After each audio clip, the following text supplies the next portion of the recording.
بسم الله الرحمن الرحيم. الرحمن علم القرآن، خلق الإنسان علمه البيان. الشمس والقمر بحسبان، والنجم والشجر يسجدان. والسماء رفعها ووضع الميزان، ألا تطغوا في الميزان، وأقيموا الوزن بالقسط ولا تخسروا الميزان. والأرض وضعها للأنام، فيها فاكهة والنخل ذات الأكمام، والحب ذو العصف والريحان. فبأي آلاء ربكما تكذبان؟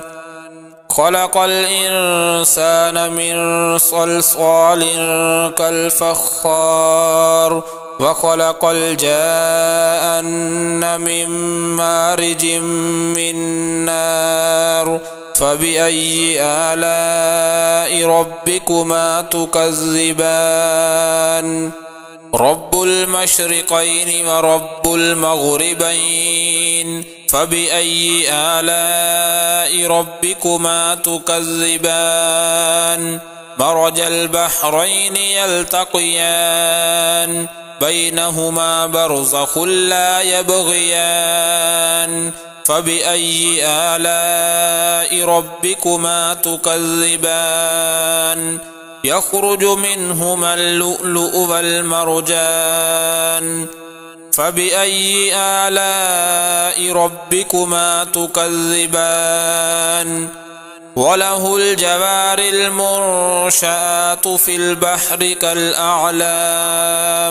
فبأي آلاء ربكما تكذبان؟ كل من عليها فان، ويبقى وجه ربك ذو الجلال والإكرام. فبأي آلاء ربكما تكذبان؟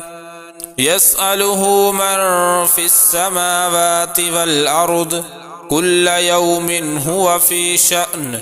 فبأي آلاء ربكما تكذبان؟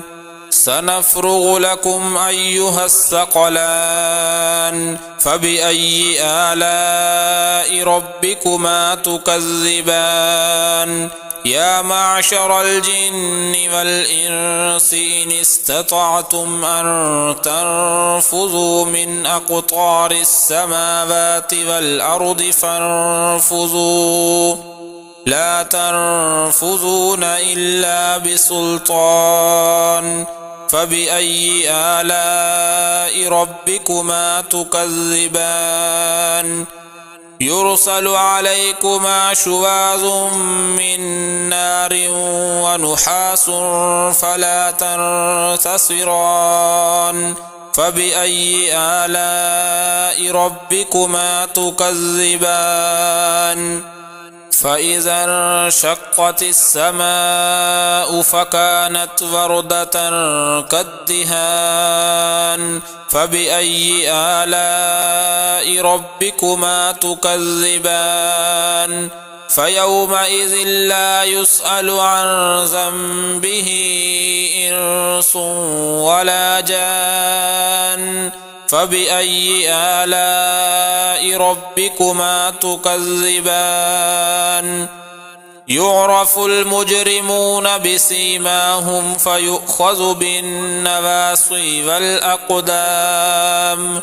فبأي آلاء ربكما تكذبان؟ هذه جهنم التي يكذب بها المجرمون، يطوفون بينها وبين حميم آن. فبأي آلاء ربكما تكذبان؟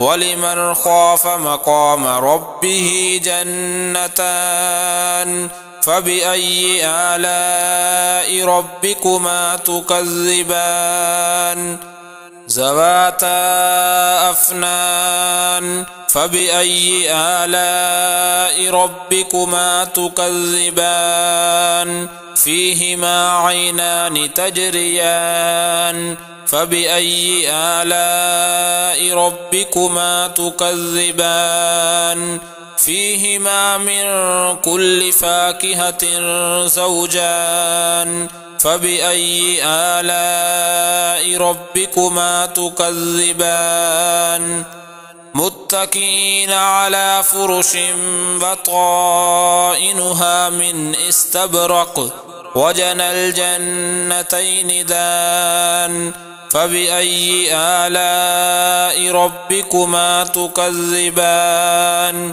فيهن قاصرات الطرف لم يطمثهن إنس قبلهم ولا جان فبأي آلاء ربكما تكذبان كأنهن الياقوت والمرجان فبأي آلاء ربكما تكذبان هل جزاء الإحسان إلا الإحسان فبأي آلاء ربكما تكذبان ومن دونهما جنتان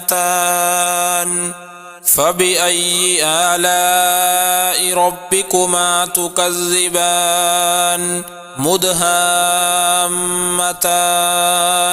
فبأي آلاء ربكما تكذبان فيهما عينان نضاختان فبأي آلاء ربكما تكذبان فيهما فاكهة ونخل ورمان فبأي آلاء ربكما تكذبان فيهن خيرات حسان فبأي آلاء ربكما تكذبان حور مقصورات في الخيام فبأي آلاء ربكما تكذبان لم يطمثهن إنس قبلهم ولا جان